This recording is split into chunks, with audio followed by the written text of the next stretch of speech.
तौबा करें तो फिर बदल जाएं, फिर तब्दीली आए।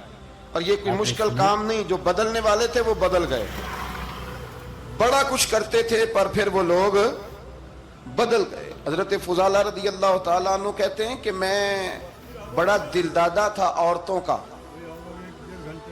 और मेरा माहौल ये था कि मैं कत्ल भी कर लेता था, माज़अल्लाह चोरी भी कर लेता था, और रात मेरी तबीयत थी माज़अल्लाह नई से नई औरत के पास जाना।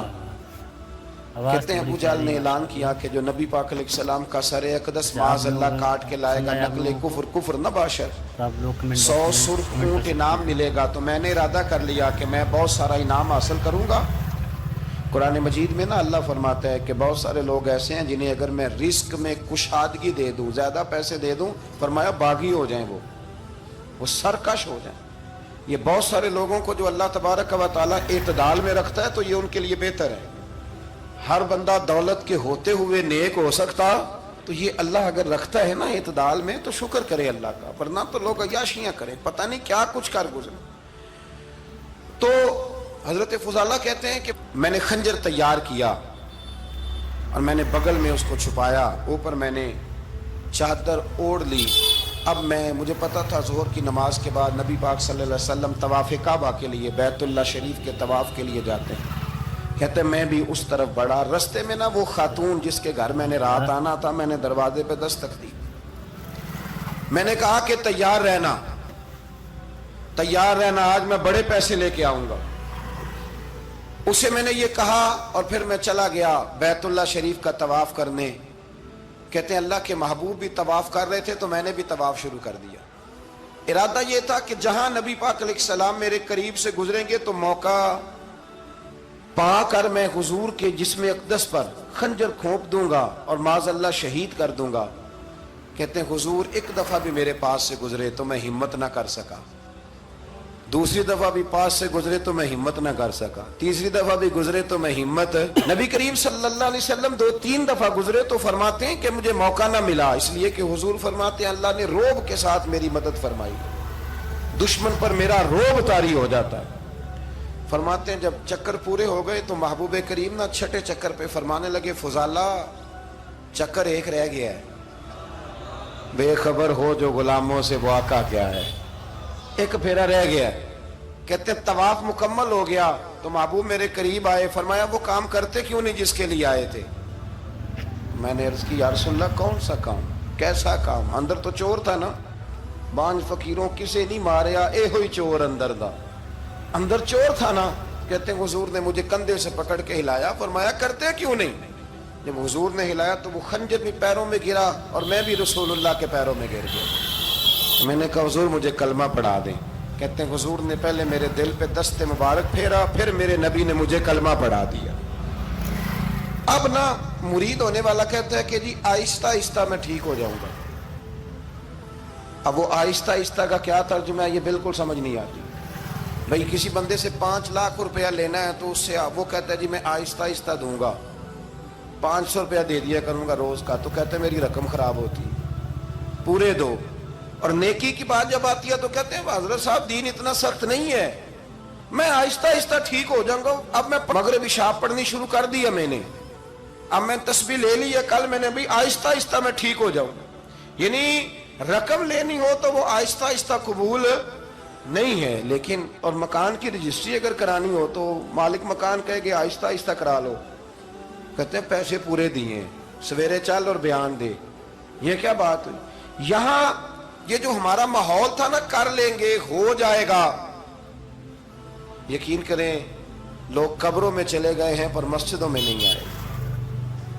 हर काम से लोग रिटायर हुए पर गुनाहों से रिटायर नहीं हुए।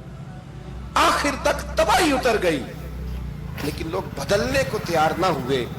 हजरत फुजाला कहते हैं अभी मैंने कलमा पढ़ा, अभी मैं वापस आया, रास्ते में वो बीबी खड़ी थी। कहते मैं वो शख्स था कि औरतें मरती थी मेरे ऊपर और किसी की जुर्रत थी कि वो आए बाएं शाएं करे, लेकिन फरमाते हैं मैं बीबी के पास से गुजर गया।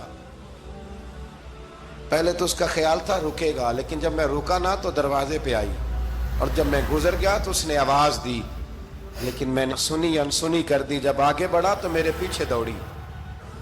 فرماتے ہیں مجھے پکڑ کے کہنے لگی فضالہ تجھے کیا ہوا, تو وہی نہیں جو یہاں سے گیا تھا. آپ فرماتے ہیں میں کبھی نہیں رویا تھا, میں کبھی نہیں رویا تھا. اور جب کہا نا تو وہی نہیں, کہتے میں نے سر اٹھایا تو میری آنکھوں میں آنسو تھے. میں نے کہا میں جو گیا تھا وہ نہیں ہوں, اب تو میں محمد عربی کا غلام بن گیا, اب میں وہ نہیں ہوں. اب نہیں ہو سکتا کہ کوئی میری نظر میلی ہو جائے, یہ کیسے ممکن. اب نا اسلام کی تعریف ہم نے یہ کی ہے کہ خبردار کوئی ہمارے قریب نہ آئے, ہم کسی کو بات نہیں کرنے دیتے کہ ہم مسلمان ہیں, ہم بات نہیں کرنے دیتے. پتہ کیا بات ہے, ایک میری یہ تقریر ہوتی ہے ممبر پہ, اور ایک میرا عمل ہوتا ہے جب میں سفر کرتا ہوں, جب میں گاڑی میں بیٹھتا ہوں, جب میں دوستوں سے ملتا ہوں. جب ان دونوں باتوں میں تضاد آتا ہے نا, تضاد, تو لوگ تقریر کو جذبات نہیں کہتے, ایک فن بن جاتی ہے تقریر. آپ کو پتہ ہے نا وائزین نعت خواں کہتے ہیں میں نے محفل لوٹ لی, پھر لوگ شمار کرتے ہیں کتنے لوگوں نے سبحان اللہ کہی, پھر لوگ شمار کرتے ہیں کہ آج 5 بندے روئے بھی تھے جب میں تقریر کر رہا تھا. تو پھر یہ فن ہے, یہ جذبات کا اظہار.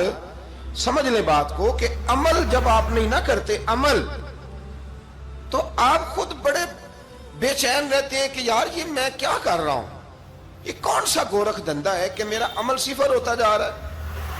ہمارے ایک استاد تھے تو وہ فرمایا کرتے تھے کہ اگر پڑھے لکھے آدمی کو تم بے عمل دیکھو تو اس سے دور ہٹ جایا کرو, ورنہ تمہیں بھی بے عمل کر دے گا. میں نے ان سے عرض کی, میں نے کہا حضور یہ کیا ہے, تو فرمانے لگے اپنے حضرت صاحب سے پوچھنا, وضاحت کریں گے. میں نے حضرت صاحب سے کہا جی عجیب بات کر دی ہے, علم والے بندے کے پاس بیٹھ کے تو علم آتا ہے. تو وہ فرما رہے تھے کہ علم والے بندے کے پاس اگر وہ بے عمل ہو تو بالکل نہ بیٹھنا. تو حضرت صاحب فرمانے لگا انہوں نے صحیح کہا ہے. اب بات بہت بڑی ہے, پتہ نہیں آپ کی سمجھ میں آتی ہے نہیں آتی, بہرحال کر دیتا ہوں. پڑھا لکھا بندہ اگر بے عمل ہو تو اس کے پاس, تو میں نے کہا حضور کیوں, فرمانے لگے اس لیے کہ وہ اپنی بے عملی پر بھی دلائل دے گا, وہ بے عملی پر بھی دلیلیں قائم کرے گا کہ یہ وجہ ہے تو اس لیے میں ایسے کر رہا ہوں. تو چونکہ وہ بے عمل ہے اور ہے پڑھا لکھا, نبی کریم صلی اللہ علیہ وسلم کے غلام نہ پل بھر میں بدل جاتے ہیں. اور اللہ تعالیٰ بھی نا بڑے موقع دیتا ہے ہمیں, بڑے موقع. حضور نے فرمایا جس نے ایمان اور احتساب کی نیت سے روزے رکھے وہ نئی زندگی کا آغاز کرے, اس لیے کہ اللہ نے اس کے پچھلے سارے گناہ معاف فرما دیے. میرے نبی کریم علیہ الصلوۃ والسلام نے فرمایا جو شخص بیمار ہو گیا, مریض ہو گیا, اور نسائی شریف میں فرمایا کہ 3 دن تک بستر پہ رہا اور اس نے شکوہ نہ کیا اللہ کا, اور جب وہ شفا یاب ہو کے بستر سے اٹھا ہے نا, تب اللہ نے اس کے پچھلے سارے گناہ معاف فرما دیے. اور فرمایا جو حج کرنے گیا, حج کر کے واپس آیا, اللہ کے حبیب فرماتے ہیں یوں سمجھے کہ میں آج ہی ماں کے پیٹ سے پیدا ہوا. بڑے موقع اللہ نے دیے, بڑے موقع, بڑے سارے موقع عطا فرمائے کہ میں تیرے پچھلے گناہ معاف کر دوں گا. تو بھی تو نئی زندگی کا آغاز کرنا, تو بھی تو شروع کرنا نئے سرے سے, تو بھی تو بدل کے آنا, تو بھی تو اپنے اندر تبدیلی پیدا کرنا. چلیے پھر ویڈیو کرتے ہیں بند. اوکے بھائیو, اللہ حافظ. ملیں گے ہم دوسری ویڈیو میں.